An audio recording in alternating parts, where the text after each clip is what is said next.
Dear students, आज का जो टॉपिक हम स्टार्ट करने जा रहे हैं वो है पनिशमेंट।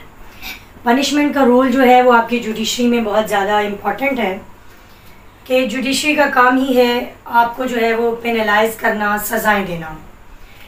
लॉ और पनिशमेंट दोनों एक दूसरे के साथ हैं।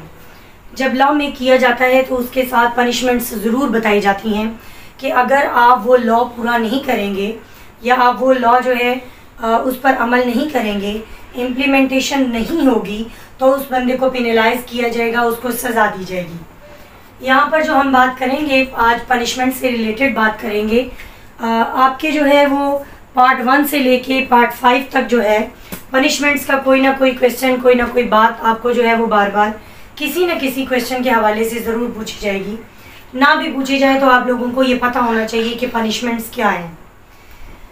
लॉ की खूबसूरती के बारे में जो है वो आपके फ़िलासफ़र्स या थिंकर्स जो हैं वो ये कहते हैं कि उसकी खूबसूरती इस चीज़ में है अगर इम्प्लीमेंटेशन हो।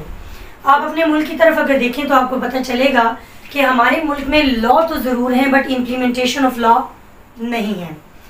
अगर आप रेड सिग्नल पे रुकने की बात करते हैं तो आप लोग आए दिन ऐसी बात देखते हैं, जैसे मेरी नज़रों से भी बहुत बार गुजरता है कि आप लोग रेड सिग्नल पर खड़े हैं लेकिन कोई दूसरा जो है वो स्पीड में गुजर जाता है। इसकी वजह से किसी दूसरे को भी नुकसान हो सकता है। अब यहाँ पर अगर फ़ाइन हो, ठीक मीनिंग में हो, अच्छे लफ्ज़ों में हो और पता हो कि सज़ा बहुत ज़्यादा है, सज़ा जो है अगले बंदे को सज़ा वाकई सज़ा देने के लिए है, अगले बंदे को जो है या जो आपका ऑफेंडर है उसको वाकई रियल मीनिंग में पनिश करने के लिए है, तो यकीन मानिए रिपीटेशन ऑफ ऑफेंस कभी ना हो।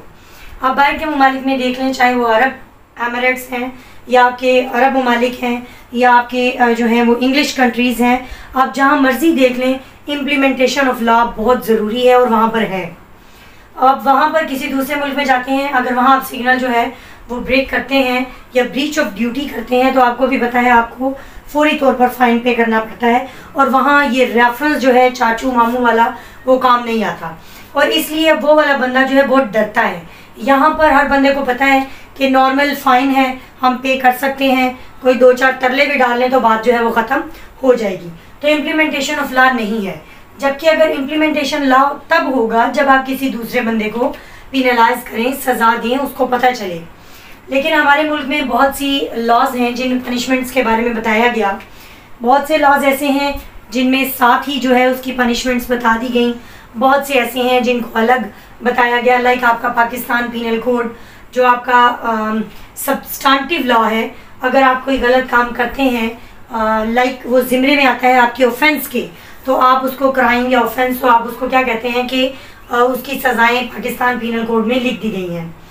पनिशमेंट का कंसेप्ट हम यहाँ से लेंगे, हम सारा पढ़ेंगे पनिशमेंट क्या है, पनिशमेंट्स की थीरीज़ के बारे में, फिर आप पढ़ेंगे काइंड्स ऑफ पनिशमेंट के बारे में, फिर आप पढ़ेंगे इसमें इस्लामिक पनिशमेंट्स के बारे में, फिर आप पढ़ेंगे इनमें एविडेंस की क्या रेशो है, विटनेस कौन है, मतलब डिटेल में हम इसकी बात करेंगे। आज हमारा जो टॉपिक है वो पनिशमेंट से रिलेटेड है।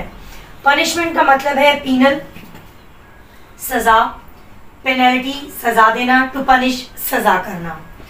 जब आप मीनिंग में आएंगे, सम लॉस, कोई भी ऐसा आपका नुकसान या आप किसी पे जो डालते हैं, अपॉन ऑफेंडर फॉर हिज मिसडीड, मिसडीड यानी आपका कोई गलत काम। जब कोई बंदा गलत काम करता है तो उस गलत काम की वजह से उस पर जो आप कोई नुकसान या उस पर कोई पेनल्टी डालते हैं इज़ कॉल्ड पनिशमेंट। डेफिनेशन में अगर आप आएँ तो कोई भी फ़ाइन, एनी फ़ाइन भी आ सकता है, एनी पेनल्टी, कन्फाइनमेंट, ये सब कुछ आपकी सज़ाओं में है। लाइक अगर आप बात करें तो सज़ाएँ इम्प्रिजनमेंट भी हैं, अगर आप बात करें तो रेगरस इम्प्रिजनमेंट भी है, अगर आप बात करें तो डेथ भी पनिशमेंट में आती है, अगर आप बात करें तो ओनली फ़ाइन भी है। बहुत सी आपके ऐसे ऑफेंसेस हैं जिसमें ओनली फ़ाइन आपको पे करना पड़ता है। बहुत सी आपकी ऐसी बातें हैं जिसमें हाथ तक काट दिया जाता है, लाइक आप हद में आ जाएँ तो ये सब चीज़ें हम आहिस्ता आहिस्ता जो है वो पढ़ेंगे। इसके बाद है कि ये बात जो पनिशमेंट है इसका बेस क्या है या किस मैक्सिमम पे या किस रूल के ऊपर जो है वो हम ये पनिशमेंट्स जो है वो ग्रांट करते हैं कि नो पनिशमेंट विदाउट लॉ। हम ये कहते हैं कोई भी ऐसी पनिशमेंट नहीं है जिसके बारे में लॉ ना हो। लाइक दिस, अगर कोई कानून बना है तो सज़ा होगी। मतलब अगर कोई लॉ बना, आपने उसको पूरा नहीं किया तो आपको सजा मिलेगी। अगर किसी तरह का कोई लॉ ही नहीं, कोई ड्यूटी नहीं, आपको कोई रिस्ट्रिक्ट किया ही नहीं गया, तो उसकी पनिशमेंट भी नहीं है। लाइक दिस, आपको एग्जांपल यहाँ पर दे रही हूँ, अभी मैंने पहले भी दी रेड सिग्नल की, कि अगर रेड सिग्नल पर रुकना लाजमी है, ये लॉ है, ट्रैफिक रूल है कि रेड सिग्नल पर स्टॉप हो जाए, रुक जाए। अगर आप यहाँ पर नहीं रुके, यानी आप ब्रीच ऑफ ड्यूटी करते हैं, तो उसके बदले में आपको पेनलाइजेशन किया जाएगा, यानी पेनलाइज किया जाएगा, सजा दी जाएगी। अदरवाइज अगर आप रेड सिग्नल पे रुक रहे हैं तो ऐसा कुछ भी नहीं है कि आपको सजा दी जाए। कहते हैं नो पनिशमेंट विदाउट लॉ। अगर किसी जगह पर आपको बाउंड किया गया है अकॉर्डिंग टू लॉ, आप वो ब्रीच करेंगे तो आपको सजा मिलेगी, अदरवाइज नहीं मिलेगी। इसके बाद आप लिखेंगे कि पनिशमेंट्स के ऑब्जेक्ट क्या है, यानी पनिशमेंट्स क्यों दी जाती हैं, सजाएं क्यों दी जाती हैं, इसके मकसद क्या है। पहली बात, प्रिवेंशन ऑफ क्राइम, रोकने के लिए, क्राइम से, लोगों को क्राइम से रोकने के लिए सजाएं दी जाती हैं ताकि वो नेक्स्ट टाइम ना करें। इसको आप कहेंगे प्रिवेंशन ऑफ रिपीटेशन, यानी बार बार करने से रोकने के लिए। सेव द सोसाइटी, सोसाइटी को सेव करने के लिए। पेनलाइज द ऑफेंडर, ऑफेंडर को सजा देने के लिए। कंफर्ट द विक्टिम, जो शिकारी है, जो मजलूम है, जिसके साथ जुल्म हुआ, उसको कंफर्ट यानी तसल्ली देने के लिए, या रेड्रेस करने के लिए, या उसको सुकून पहुंचाने के लिए फिर सजा दी जाती है। आगे है कि एडमिनिस्ट्रेशन ऑफ जस्टिस, जस्टिस के तकाज़ों को पूरा करने के लिए सजा दी जाती है। लॉ एंड ऑर्डर को मेंटेन करने के लिए, आपके मुल्क में लॉ एंड ऑर्डर, यानी जो आप कहते हैं कि अपने कानून अपने हाथों में ना ले कोई, तो इसलिए आप पेनलाइज करते हैं, सजाएं देते हैं, ताकि जुडिशरी सजाएं दे, आप लोग एक दूसरे को मत मारें। फिर ये है कि prosperity of the country, country की खुशहाली के लिए आप लोगों के लिए ज़रूरी है कि मुल्क में सजाएं ज़रूर हों, ताकि कोई बंदा गलत काम करने से पहले हज़ार बार सोचे। इसके बाद आपको क्वेश्चन जो है वो आएगा, theories of punishment is a most important question. आप ये देख सकते हैं जैसे ही आपका लास्ट शुरू होता है, लाइक आपका 5 ईयर वालों का जो है वो पार्ट 3 से, तो थीरीज ऑफ पनिशमेंट जो है वो आपके 3 सालों में है। पार्ट 1 में ही 3 किताबों में आपसे ये क्वेश्चन, यानी पार्ट 3 जो है आपका 3 बुक्स में आपसे जो है 3 बुक्स में ये क्वेश्चन पूछा जा सकता है।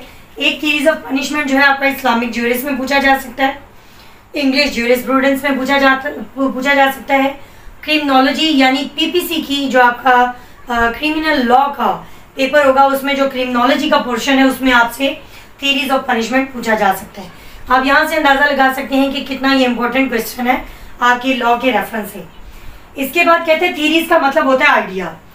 हर बंदा, हर थिंकर जो आइडिया देता है, जो व्यूज़ पेश करता है, उसको कहते हैं थीरी, कि वो पनिशमेंट के बारे में क्या कहता है, सज़ा कैसी होनी चाहिए। कुछ लोग हैं, उन्होंने ये सज़ाएं जो हैं वो देने के ये तरीके बताए। ये सज़ाएं नहीं है, ये सज़ा देने का तरीका है।